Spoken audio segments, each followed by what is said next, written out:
Man United being kicked out of the FA Cup.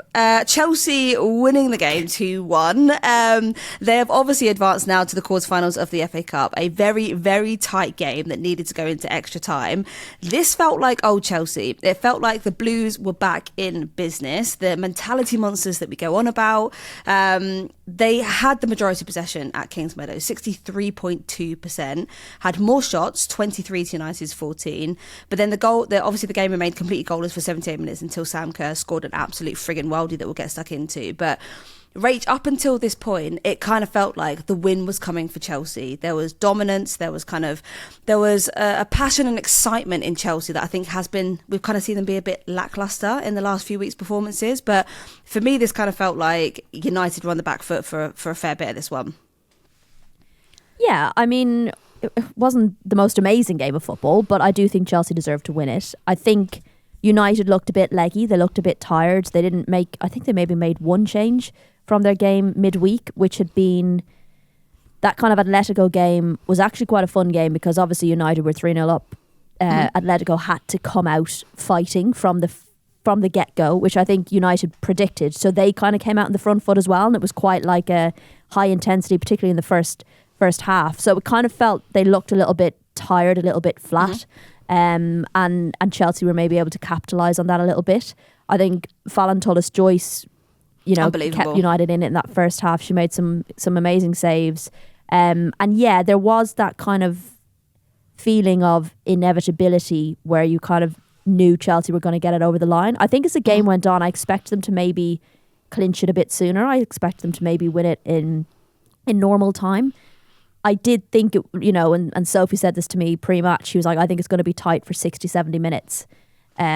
She called it. That Chelsea should win it. It's almost like she knows what she's talking about. So yeah, I maybe didn't expect it to take so long, but I did. It was fascinating how United didn't create loads, but scored 3 minutes after Chelsea scored, which is like, what a reaction, to be fair, in that respect. But it did just feel like Chelsea were going to get it at some point. So yeah, from that respect, I understand the kind of feeling like the old Chelsea. Yeah, definitely. I think, they definitely had the better chances. I mean, you look at like in the 8 minutes, you've got, Thompson, who else, early effort on that right-hand side. Again, amazing save from Fallon Tullis-Joyce, just pushing it outside the post. And then you've got I think it's in the 32nd minute, you've got Cannerid finding that space on the right-hand side, driving to the byline, cheeky little cutback for Cuthbert, and then amazing strike. God knows how Fallon Tullis-Joyce has got down the reactions, because the ball went straight through. It was about 4 or 5 bodies. She didn't see it until right at the very last minute, and then she's got the athleticism kind of dive and like pull off again. Worldy save to kind of tip it past the post. And then you've got, I think it's just before half time or so, you've got Lauren James then picking up the ball from that amazing Wolves pass. And then you've got another great save from Fallon Tullis-Joyce. That kind of, it looked like it kind of ricocheted off her shin and kind of went over the bar. And then I absolutely rate the kind of, she's just so proactive. Like, she kept United in the game. I mean, it could have easily been 3-0 up, 4-0 up by that time, but it just felt like the better chances were with Chelsea. I didn't feel that United were massively flat. I mean, they still had a couple of opportunities, Jess Park hitting the post, but for me, it kind of felt like Chelsea just looked too strong, and maybe this has hit Man United at a point where they are a little bit weakened by the fact that they've had these additional games at this point in the season. But yeah, I thought it was it wasn't the best game of football I've ever seen, but it was just very conclusive that it felt like Chelsea were going to walk away from it. And then you've got 99th minute, Naomi Girma scoring the winner. This is her first goal for Chelsea since joining the club in January last year for that record-breaking $1.1 million transfer fee.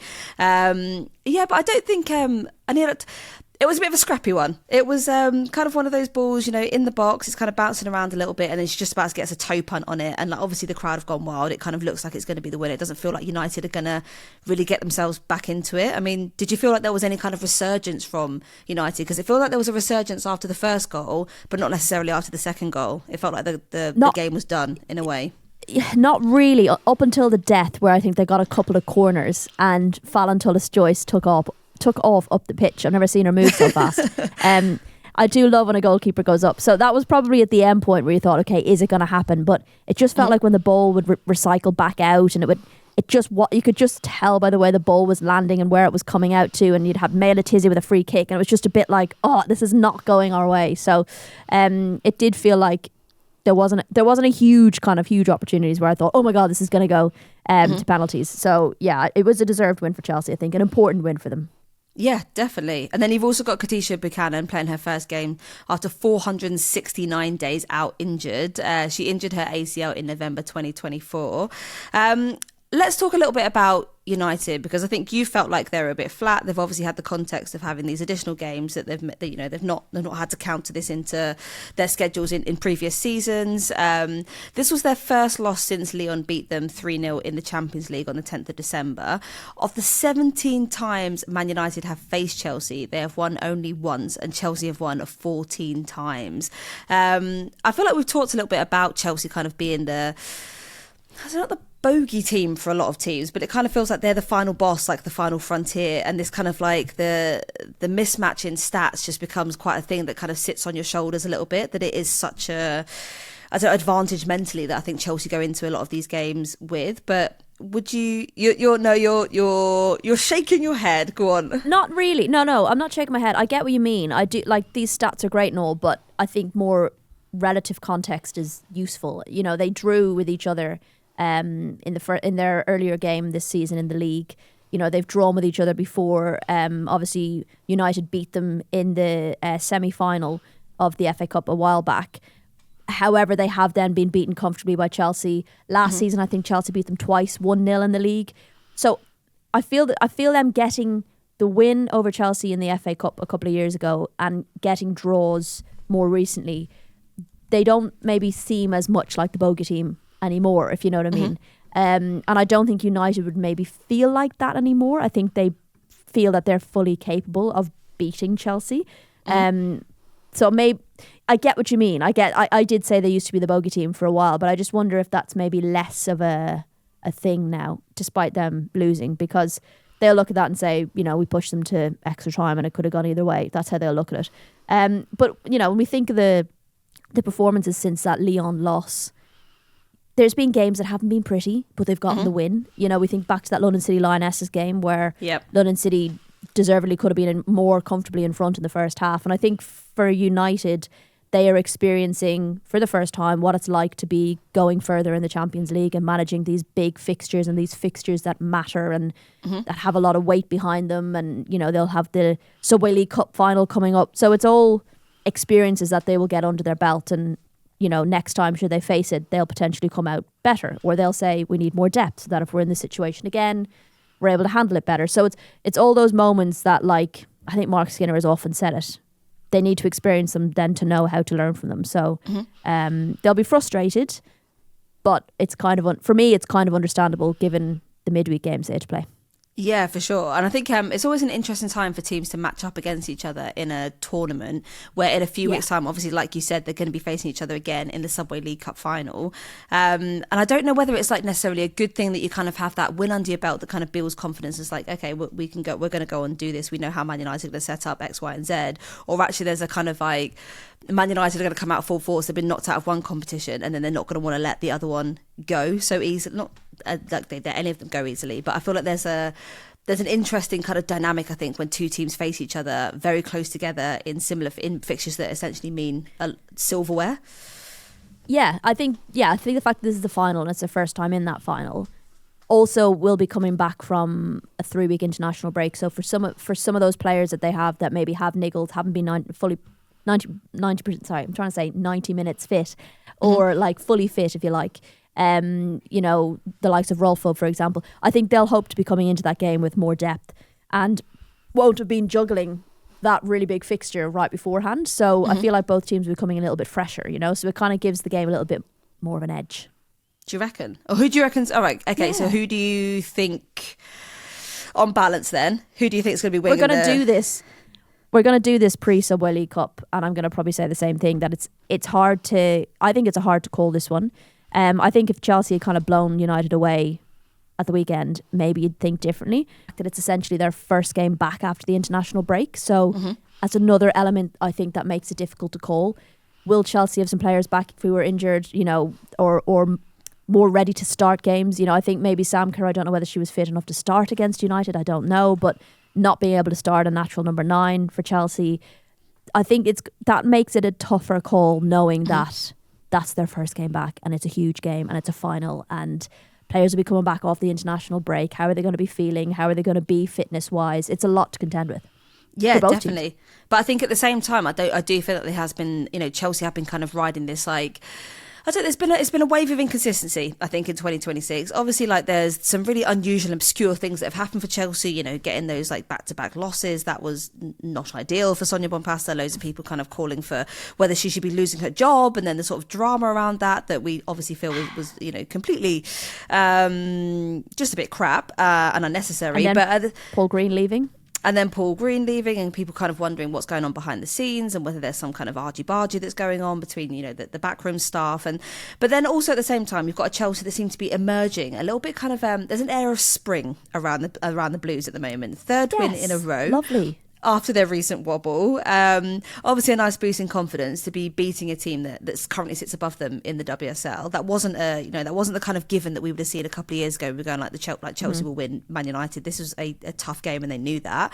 But it does feel like there's a Chelsea resurgence happening in a way. I mean, do you kind of feel that? It feels like it's kind of nice to have that League Cup final in less than 3 weeks' time or so, and be riding this current wave of positivity. Perhaps a case of kind of getting through that difficult moment these last few weeks. Everyone had January blues. Yeah, exactly. Getting through to the international break, I think, with this win in the FA Cup as well, knowing you've got a final coming up, you can probably just kind of refresh things a little bit. And I'm sure the staff will be doing this in the background while the players are away, is like looking at ways of just kind of reframing this run in now from March and how important it is for them. And they'll have Champions League to think about in the Arsenal game and all of that kind of stuff. So you can really kind of reframe the rest of the season, if you like, and think we've ridden through a wave. We've gone through the dark times or difficult times. We've come out the other side. Let's focus on what we've got. And look, it is going to be a lot riding on it, because the league is essentially arguably gone for Chelsea. It's about getting trophies now for them. And if they can start by winning the Subway League Cup, that will give them such confidence then running into the rest of the season. Definitely. Well, thoughts and well wishes for Chelsea to have a successful... I don't think I'd ever hear you say that. Mate, wow. I'm trying, all right? I'm really trying. Okay. Are you going to start supporting them now and add them to your list of teams? It's really hard. I am in the business of looking for a fifth team to support, so you never know where this is going. But they obviously face some really big fixtures. They've got the League Cup final and that Champions League showdown with Arsenal on the horizon very, very soon. Speaking of Arsenal rage, you've been on another pod today. You absolute pod cheater. On you. What the fresh... I go away for 1 weekend and you jump ship... Yeah, going off with another woman. I did it in this studio as well, not to make it worse, but it happened right here. That's actually quite harrowing. That's actually that brings a tear to my eye. Good. You leave me in the studio on my own. Shit's gonna happen, Chloe. I'm sorry. Right. Turn my back for 1 week, and you're joined by Laura Kirk-Francis over on The Thing About Arsenal to talk about all things Arsenal women, which is also one of my favourite teams. But can you give us a flavour of... when you weren't here? Yeah, I can only imagine. And I will have words with Laura. I will be telling her to back off and enjoy her own podcast. And yes, I'd love to also be on it at some point. But in the meantime, give us a brief summary of what you guys discussed behind my back.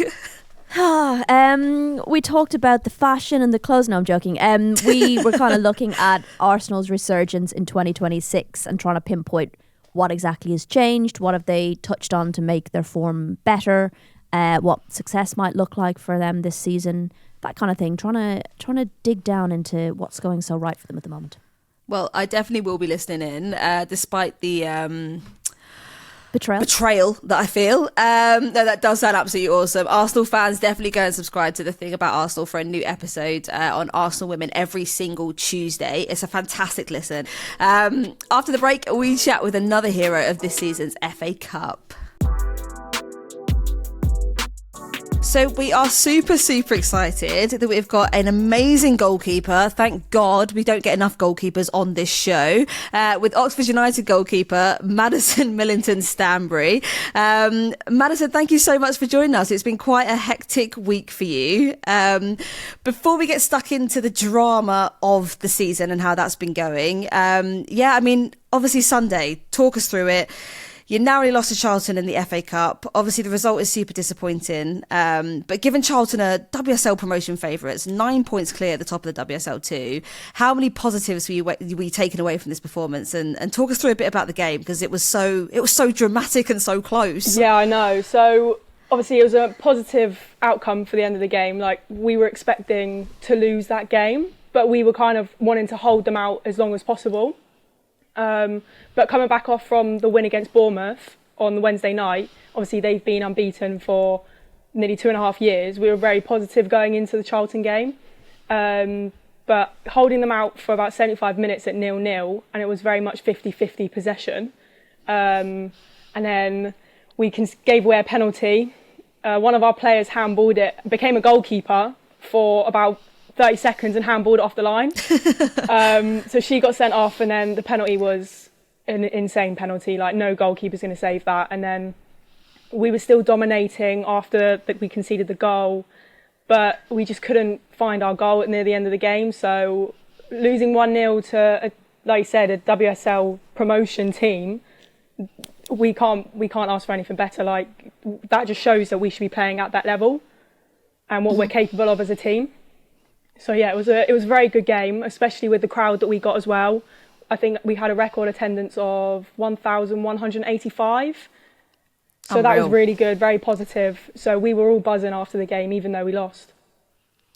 What's it like to kind of play in front of a crowd? Like, so I remember when I was with Spurs, we were getting probably about 100, 150 people turn up to our games. And then for the bigger games, we'd face like a Man City or something like that. We'd get maybe 1,500, 2,000 fans. And it kind of takes it up to a next level. It feels like the pressure's higher. It feels like there's kind of like, there's more eyes on you. There's more kind of, I don't know, I felt like I was going to make more mistakes because like the demand and the intensity of the fans being so close round you kind of felt quite a lot. But yeah, how was it kind of playing with that kind of audience and coming so close to doing that?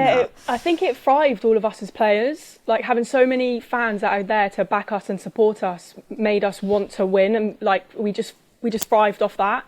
And obviously being at the M Group Stadium, obviously it's very small. It's very sort of like you can feel everything, you can hear everything. Mm-hmm. So for us as players, it was so surreal, and the loudness that the fans were giving, everything that, like, we did everything for the fans that day, and I'm pretty sure all the fans enjoyed it as well. Overall, how has this FA Cup run been like? Is this one that you'll look back on during your career and as a really fond memory? 100%. Like, the games that we played, so I think the standout for me was our Plymouth game. We played them twice in like one weekend, and then we played them again the next weekend, and we lost both of those times, and then we had to play them again obviously in the FA Cup, and going down 1-0 in like the first 20 minutes for our penalty again, we were very nervous. But pulling back to make it 2-1 in the last 90 plus 5 minutes, I think that's something you can never, like, it's a magic of the FA Cup, anything can happen. And same with obviously Middlesbrough as well. We were losing 1-0 and then we came back to 3-1 in the space of 10 minutes. So it's a crazy run. It's not been easy for us. And I think all the girls should be really proud of how they've done. Yeah, 100%. And how do you recover from sort of moments like that? Does it feel like it galvanises you that you've kind of, you've done so well in the competition? It doesn't feel like a sad moment. In a way, it kind of feels like a real credit to all of you for like the heart and dedication and passion and kind of how you showed up to all of those games. I mean, yeah, I'm assuming there was sort of almost like a celebratory atmosphere after the game because of how well you guys had kind of, presented yourself. Yeah, I think some of the girls were disappointed with obviously the result and how the goal came across. But then our manager, he kept on saying how proud we should be, because again, we're 5th in the league and they're top of the WSL2, and we've only lost 1-0 because of a penalty. So there was a lot of positive vibes going around in the change room after. We're all very happy, and obviously we just can't wait to get back into the league next week. Yeah, rightly so. You should be proud. We wanted to touch on your career and your story a bit more broadly, because it's been quite a journey. Grew up in Bournemouth, played at Southampton as a teenager until you were released at 15. Then Arsenal came along, your childhood club. How would you describe the Maddison that arrived at Arsenal? I'd say brave. I was very brave, obviously being 16, moving away from home. It was very nerve-wracking and daunting, but I wouldn't change anything. I always saw my life as like being at Southampton because I was there from such a young age. I didn't really think anything different of, I didn't expect to get released. But going to Arsenal, it was very much, you know, it was more the pressure of moving away. I think that's what sticks with me, and it's made me the person I am now, more confident, more brave. And I feel like I can do anything now. Like I've been able to live away from home. So, yeah. And what kind of support was around you when you were moving away from home? Because obviously to do that so young, it must have been quite a nerve-wracking experience. Maybe some anxieties there, but yeah, you said like it really boosted your confidence. But yeah, who did you kind of lean on around that time? I lean on my mum. I lean on my mum for everything. I remember for the first few weeks when I was first moved away to London, my mum would come up every weekend and bring me back home to Bournemouth. So she'll be up all the time. She comes to every game. She try and come to training sessions when she can. So if I had like a really bad day at college or bad training session, I'd always lean on my mum with that. I love that. Oh, they're just the absolute OGs, Yeah. aren't they? My mum used to come to all of my games, good and bad. And even if I played like utter crap, she'd still tell me like I was the best goalkeeper in the world. And it was pure lies, but I really rated it at the time. See, my mum's the opposite. If I've done bad, she'll tell me I've done bad. And I like that. Always know where you stand. Exactly. During your time at Arsenal, you received your autism diagnosis. Do you mind telling us how that came about? Yeah, so when I was in school, I was getting tested for dyslexia. And then in one of the, what they called like the consultant kind of thing, like where you know, they're testing, they kind of said, oh, maybe you should get tested for ADHD. So we went to the first person to do the consultant, like, you know, to get the approval to go through that process. And they went, no, we think you should get tested for autism. So we were kind of like, there's no harm in doing it. You might as well go through that process. Went through it, and then I think about a week before my 18th, they were like, yeah, you have autism. And it was kind of like a relief. Like the way, it was like a massive weight off my shoulders after getting that diagnosis, and I can kind of understand myself a lot better. Yeah. So I'm kind of happy that I went through that process and I didn't shy away from it. Mm-hmm. And how was the autism kind of manifesting itself up until that diagnosis? What was it that sort of made you feel kind of a little bit of relief about having the diagnosis to be there? Well, I mean, I always knew that there was something different about me through, like, mainly it was school that I stood out in, because when I'm at football, I don't feel different. But at school, I definitely, the signs were there. But obviously having such a late diagnosis, I didn't get the help that I needed in school. But now, obviously, with football, which is my career, it's something that I'm now going into thinking, okay, well, I'm autistic. These are the things that I need help with. And also it'll make me shape as a better player and also a better footballer. I know that other footballers have spoken about being autistic. Has that been inspiring for you? Like, to see other players like your Lucy Bronze is coming out, Sophia Middleton-Patel speaking about it, another goalkeeper. Does it give you kind of more confidence? Does it inspire you? Does it make you want to speak out more about it? Yeah, so seeing like two massive influences in football, like they're huge, and they've come out and saying that they're autistic, just shows that just because I'm young and I'm in the lower end of it and they're so high up, it means that I can also reach that level even though I'm autistic.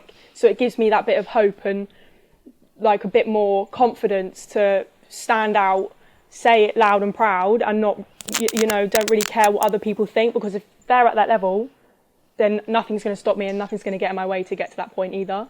And also for me to say my story, I can also give more information and clarity for younger girls in my situation as well. So who want to be inspired to be the next Lucy Bronze or whoever, that they can also be there and be that person as well.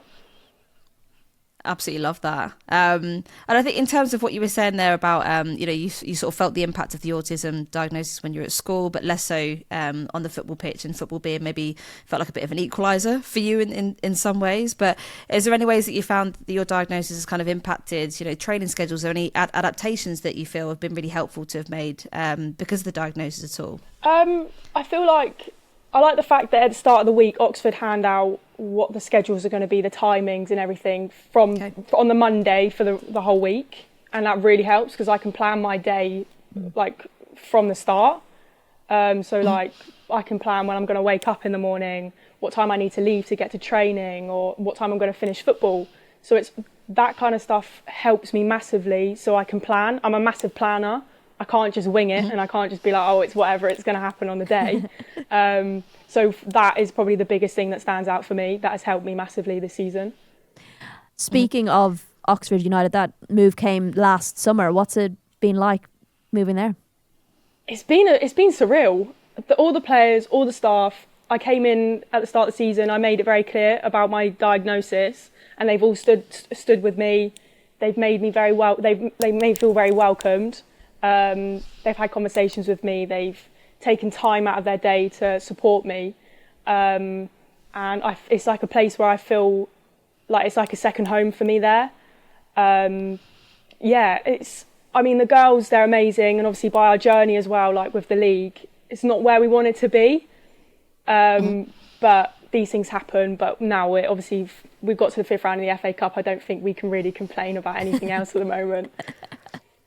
No, definitely. And I think, that's the biggest part, I think, of playing the club is that you get on well with the people around you and you feel like proper teammates and everyone gels and there's a lovely cohesion. What do you guys do in your downtime? Are you sort of going out we've had footballers who are going to coffee shops and just chilling out. We've had footballers doing sort of like team building workshops, throwing each other off of like cliff edges with ropes attached and stuff. Who was it that came on? I think it was last season. There was a team building exercise where... Was it West Ham? What, like abseiling? And they had the harnesses and they were like throwing each other off of stuff and just like, but I don't know, trying to help, whatever. Anyway, we digress. Any kind of unusual team bonding or things that you guys do in your downtime to kind of take the pressure off? I remember at the start of the season we went to the Lake District and we did a massive hike up a mountain. There you go. There's a mountain. And then... that sounds like training. Yeah, so it felt... not luckily, I couldn't do it because I was injured at the start. So they had to rest me for that part. But then we had to do you know canyoning? That sounds scary. No, what is this? It sounds awful and dangerous. It's basically a massive, like a mountain, but with water. And you have to climb along the mountain and jump off massive, like, cliff jumping and stuff like that. Oh, bloody hell, okay. That is common, throwing people off mountains. It was horrible. I was standing at the top of a mountain for at least 5 minutes crying and not wanting to jump. What are these team building exercises, guys? Go play darts or something. I would much rather go bowling. Yes. So yeah, that's what... It's got too intense. So that's what we did at the start of the season. Now it's kind of... We went to a driving range a couple of months ago. Nice. And then we haven't really done much since because it's very much... Loads of people all over the place. So it's quite difficult to get the players in because we finish at 6 and people are normally very tired and you can't really do much at that time. Yeah. But no, we haven't got much planned for the next week next few months. But we've got our awards night in April. So all looking forward to that. Oh, that'll be fun. Oh, that'll be lovely. Yeah. I guess then, now that you've, had your really good FA Cup run, what is next this season for you guys? What is the focus?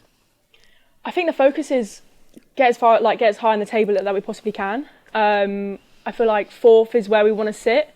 I mean, we're 5th at the moment. Real Bedford are above us on the same points, but they've got a game in hand. But we play them on the 8th of March. So we're hoping if we beat them, then we'll sit in 4th. But I think our main goal is, just sit wherever we can in the league as high as possible. And what about your personal ambitions? Obviously, it feels like you're so young. I mean, everyone we speak to on the pod is a lot younger than me and Rachel. But yeah, I mean, you've got so many years ahead of you in your career. What does the sort of the next 5 years look like for you, personally? I would love to. I think any player would say this. I want to be at the highest level possible. I want to be playing, and I want to be in a full-time schedule. That's my goal. Play as high as level, make sure I'm playing. I think that's probably the simplest thing I could probably say. Getting that FA Cup final next time. Yes, 100%. Oh, amazing. Thank you so much for being with us. I appreciate your schedule is super busy. Really appreciate you kind of talking us through your FA Cup experience. And whilst I suppose a little bit gutting not to have progressed, what an amazing feat that you guys have achieved, and you should be all super proud of yourselves. And we'll definitely have you back on the pod, and we'll have you back on in a couple of years' time to see where you've got to, and we'll talk about your FA Cup experiences at that point as well. 100%. Thank you so much. Amazing. Thank you so much, Maddison. Thank you. All right, Rach, it's been a very dilly-dallying time for the FA Cup and the format and what it might be, and then this kind of like, no, it's not going to be that. We're going to have a think. We've heard some really quite negative comments about our plans for it, and therefore we're going to maybe reconsider whether we do that in the first place. There were plans to change the format of the Women's FA Cup that will now not be introduced next season as previously planned. So the proposals were first reported earlier this month and would have seen 4 teams being seeded and routes to the final mapped out after the last 32. So you can kind of think of it as a bit of a World Cup style bracket. It would then mean that the top 4 sides from the previous season's WSL, so those that obviously placed first to fourth, would not be able to meet until the semi-finals, and draws would cease to exist from the 4th round onwards. There was a lot of controversy around this view in the first place before we get on to kind of the row back. A lot of fan groups in particular kind of saying that, obviously widely criticising it. We had the She-Goals from the Brighton Women's Supporter Club on X/Twitter saying the sporting merit in our game is slowly being eroded in favour of super matches between elite level teams. There was loads of kind of uproar from a lot of other fan bases saying that it kind of deletes the magic of the FA Cup. The whole thing about the FA Cup is that you have those teams that, don't get that exposure to the big name games. They, it's all that kind of, you never know who's going to win it. Everyone's in it. It's kind of, it's everyone's game. You never know if the underdogs are going to take away the victory. It could be, it could cause all these kind of upsets. And it's just like one of those competitions that you don't know what's going to happen. And that's a really lovely thing, especially for those lower league teams to get that exposure. And then you've got this kind of the row back happening. But before we get into that, Rach, what was your initial thoughts on the proposal in the first place? Because I have some thoughts and I will share them with you, but I'd love to get your take on it first. My initial reaction was disgust. I just thought, do not mess with the FA Cup. I thought it would go down like a bucket of cold sick, which it did. Yep. It felt like a play from the WSL football playbook where, have you ever heard of Survey Monkey? Just ask people that way. It's like they keep kind of having these ideas, and rather than kind of just like surveying people and seeing is there any interest, they do this thing where it's like, oh, it's been leaked, and then they get everyone's opinion on that situation and then they roll it back. And that's happened multiple times now at WSL football, and I just think there is some strategic leaks happening for sure. But that manner of doing it that way erodes trust in the organisation, because then people end up just being really angry at you instead of like some sort of like fan-based discussion. Would you be opposed to changes of the FA Cup? If you were, what kind of what kind of changes would you like to see in the FA Cup? Stuff like this, rather than just going, oh no, something's leaked. Oh shit, everyone hates it. We won't do it. And it's just a really clunky way of exploring new ideas. And, I do think innovation's great in the game, and we don't always have to do everything like they do in the men's game. But the FA Cup is one of the most prestigious and well-respected competitions here in this country. Everyone loves to play in it. Everyone loves an underdog story. And this idea of like generating more interesting stories and, that, an enhanced narrative to the competition just doesn't make any sense to me. Like, I was down in Chatham last week shooting for The Guardian, and the excitement around that club and the idea that they were in the 5th round and, they were going to be playing Birmingham, a WSL 2 side. It was a big deal for the local reporters and for the local town. And just this idea that story doesn't matter because they're not a big, interesting, in inverted commas, club that people know and want to. We all know the stories of the teams in the WSL, respectfully. There's not some new kind of narrative that you can generate from Arsenal, really. Is there? We kind of... a lot of the stories, we know a lot of the narratives. You're not really getting that magical FA Cup story. And I found it really disappointing that the idea that you would just make it even easier for the top teams to get to the latter stages. They don't need help. That's happening anyway. Definitely. And I think a lot of the higher up WSL teams actually draw people's interest in storytelling to the lower league teams when they face them in the competition. I know that they have their own stories in their own right, but sometimes you do see, when a Chelsea face an Oxford or something like, or that kind of fixture, that it kind of naturally draws attention to Oxford United and trying to see, what position the club is in and like what these girls are doing off the field and, the development of Oxford United. Like, so I think it's I was disappointed too. I wasn't happy with it, but I will say that I'm trying to be balanced with it, and I'll tell you my argument in a second. But the FA said that this new look competition would ensure high chances of consistent, high quality matches throughout the year. They also said that it, like you said, Rach, that it enables the development of storytelling and enhanced narratives.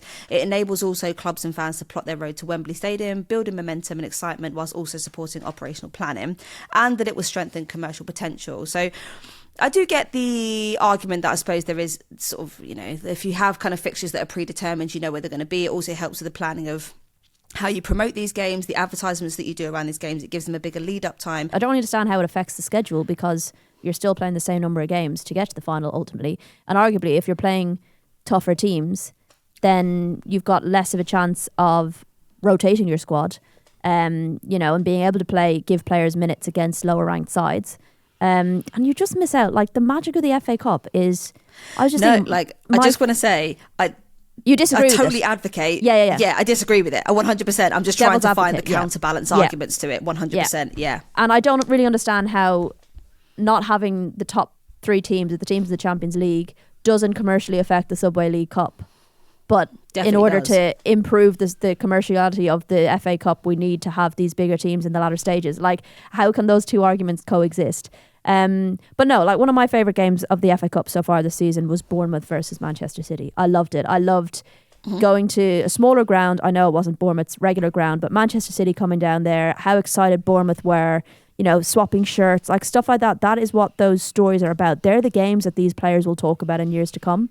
And, if people are trying to tell me that going, oh, it's going to be Tottenham, Chelsea again, you're like, okay, I see that like week in, week out. I've seen that game, that fixture, I don't know how many times and how many different competitions. So I don't think, in women's football, I don't think the top teams who are investing the most need extra help.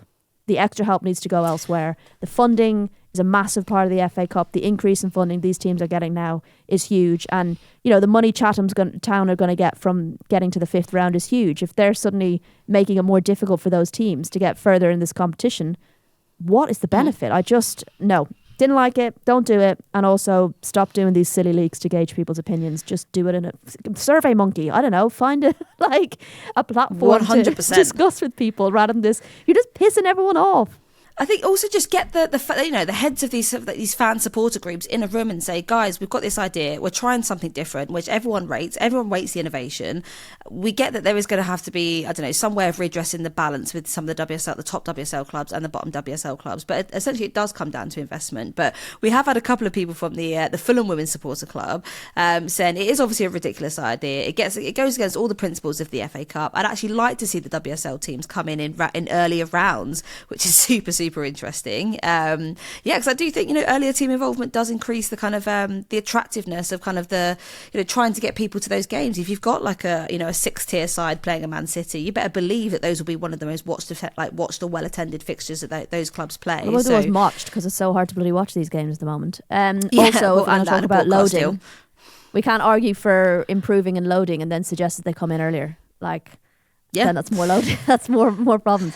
There's lots of ways. That's a conversation topic. Do the teams come in earlier? Changing it and making it easier for the top teams is just no. Well, you'll be glad to hear the initial proposal. It's not happening. The initial proposal was going to be made to the FA's board in April, but now that's been delayed with the FA saying, we understand how much the competition means to clubs, players and fans across the pyramid. Shame that could have been done a little bit earlier. But it is important that all parties have enough time to share their views. This means that the changes will definitely not be implemented for next season. So well Leave done, because the power of the people has won on this occasion, or at least for now. But we'll wait to see whether that doesn't mean that some other kind of variation or some other kind of proposed format may start to come in at a later point.